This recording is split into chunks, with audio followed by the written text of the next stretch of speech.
Welcome to CCS Conversations, a ColumbiaCare video series dedicated to talking about behavioral health, reducing stigma, raising awareness, and hopefully sharing some helpful tips for you to take care of your own mental well-being. Today, we're going to be talking about just that. How do we identify when maybe we're not doing so well and struggling with our mental health, and what might we do to support ourselves?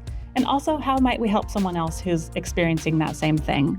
Today, we have with us Landwyn Hall-Ritchie, who is ColumbiaCare's Supportive Housing Supervisor. Welcome. Thank you for having me. Thanks for being here. And do you mind sharing a little bit about your professional experience? Sure. I've been working in the field for about 10 years.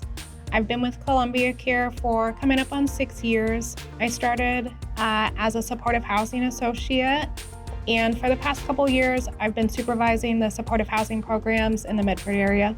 Nice. Housing is such important foundational work for mental health. So Yes. I'm so glad you're doing that work. Thank you. Thank you. So I'm curious if you can talk a little bit about what signs and symptoms a person might identify in themselves that lets them know maybe they're not doing as well. What would they look for? Yeah, it's going to vary from person to person, but people might feel that they're really quick to get angry, or maybe they get frustrated really easily. Sometimes they find it really hard to concentrate or find joy in things that they typically do find joy in. Other people might kind of just shut down and feel depressed and hopeless. And others might just kind of be in a whirlwind of emotions and not know how to cope with that. It sounds like any of those things could be the case depending on the person. Mm-hmm. And it's also sort of if it's moving out of what someone is used to experiencing and manage for themselves. Mm-hmm. Thank you. So what are some tips and techniques? What are some ways that someone can help manage their own emotions and their own mental health?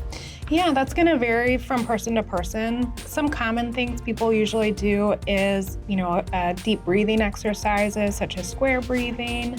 Sometimes people, will write in a journal. Other people might get out and get some fresh air or exercise. Others might reach out to their therapist and try to just talk through some of the things that they're going with. Or if you're like me, really just going home and spending time with my animals helps me just regroup and feel better. I totally agree. I have my own furry friend that helps me so much. Yeah. Square breathing, you mentioned. I don't know if everyone knows what that means. Can you describe what that technique is?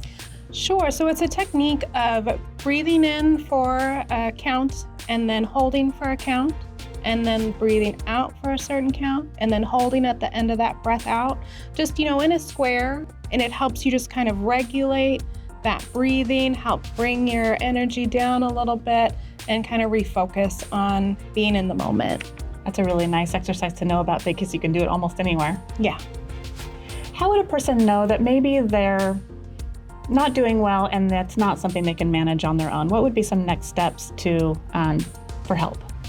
Yeah, really just being aware of how you're doing, reaching out for help because it is there and people are available to help you.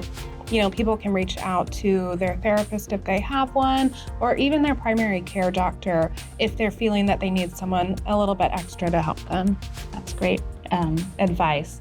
And what about if it seems to be more an emergency situation? Sometimes, it's more urgent. Yeah, there's a number of emergency crisis lines that people can call. 988 is a great one. People can reach out and get that immediate help. Thank you. Yeah, great resources, and we'll share those again at the end. So suppose we're with someone and we're noticing that other person is experiencing a mental health crisis or just is really feeling overwhelmed. Are there some tips for how we might help others? Yeah, I think just not assuming that you know what they're thinking or feeling. People experience different stressors differently depending on any number of factors such as, their trauma history, if they have learned coping skills, if they have a community of support around them. So really, you just can't assume how someone's going to be affected by different stressors. I think what you can do is really just ask them, listen, use active listening with non-judgmental ears, and just to really encourage them to seek professional help if they need it. People can also take courses such as mental health first aid that will help them learn how to help others when they're experiencing crisis. Mental health first aid is an awesome course. I think it's something everyone should take if they can. Do you know how someone would find a mental health first aid course? I would think just doing a basic search online for mental health first aid trainings in your area would give you a good first step into knowing what's available near you. Wonderful.